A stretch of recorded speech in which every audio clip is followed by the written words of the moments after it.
एक बार की बात है, एक छोटे से गांव में एक मजदूर रहता था।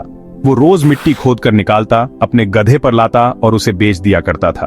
तो एक बार जब वह मजदूर मिट्टी खोद रहा था तो मिट्टी खोदते खोदते उसे उस मिट्टी में से एक कीमती हीरा मिलता है। लेकिन उस मजदूर को नहीं पता था कि वह बहुत ही कीमती हीरा है, तो उसने उस हीरे को अपने गधे के गले में बांध दिया।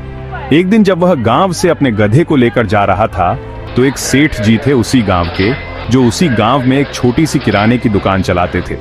तो उन्होंने जब उस गधे के गले में उस हीरे को देखा तो उस मजदूर से पूछा कि यह तुम्हारे गधे के गले में क्या है, बड़ा चमक रहा है। मजदूर ने कहा कि यह चमकीला पत्थर है, मुझे मिट्टी खोदते समय मिला था। अब सेठ जी को चमकीला पत्थर पसंद आ जाता है और सेठ जी उस मजदूर से उस चमकीले पत्थर को 50 में खरीद लेते हैं और वह उस चमकीले पत्थर को अपने दुकान के तराजू पर लगा देते हैं। अब जो भी सेठ जी की दुकान पर आता उस चमकीले पत्थर को देखकर उसकी बहुत तारीफ करने लगता।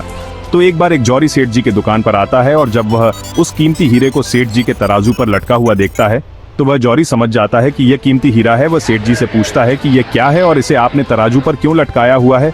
सेठ जी उस जौहरी से कहते हैं कि एक चमकीला पत्थर है, मैंने एक मजदूर से 50 में खरीदा था। वह जौहरी सेठ जी से कहता है कि क्या तुम इस चमकीले पत्थर को मुझे बेचना चाहोगे। सेठ जी उस जौहरी से कहते हैं कि अगर तुम इसे खरीदना चाहते हो तो मुझे 1000 दे दो और इसे ले जाओ। अब वह जौहरी जो था वह बहुत ही कंजूस था।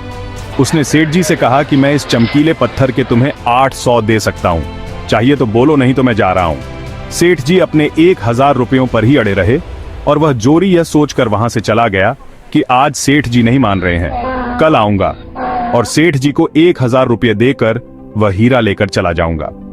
लेकिन हुआ कुछ ऐसा कि उसी दिन शाम के वक्त एक दूसरा जौहरी उसी गांव के रास्ते से जा रहा था और अचानक उसी गांव में उसकी गाड़ी बंद हो जाती है। जब तक ड्राइवर गाड़ी को रिपेयर कर रहा होता है वह जौहरी सेठ जी की दुकान पर कुछ लेने के लिए जाता है और जब वह उस हीरे को तराजू पर लटका हुआ देखता है तो सेठ जी से उसे खरीदने के बारे में पूछता है। सेठ जी भी उसे वही कहते हैं कि 50 में लिया था, आपको 1000 में दे दूंगा।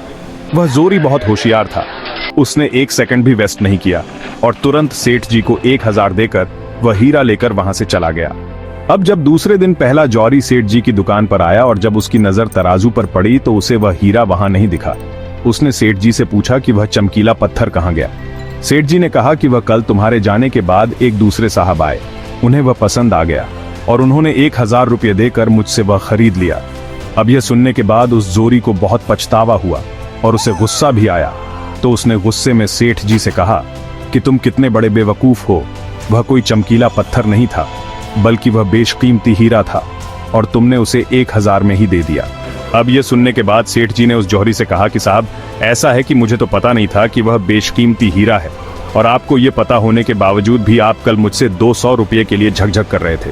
तो मुझसे बड़े बेवकूफ तो आप हैं जिन्होंने 200 रुपये के लिए एक कीमती हीरा खो दिया। दोस्तों, इस कहानी से हमें 3 बहुत बड़ी सीखें मिलती हैं। पहली यह कि कंजूसी भी वहीं करो जहां पर उसकी जरूरत है। अगर हर जगह कंजूसी करोगे तो अच्छी चीजें भी अपने हाथों से गंवा दोगे।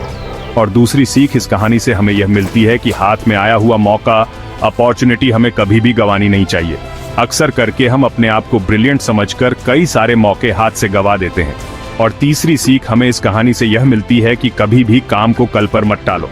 एक बहुत पुरानी कहावत है कि कल करे सो आज कर और आज करे सो अब। दोस्तों, सही समय कभी नहीं आता है, अभी जो है वही सही समय है। तो अगर आप इस कहानी को और भी लोगों तक पहुंचाना चाहते हो तो इस वीडियो को लाइक करो ताकि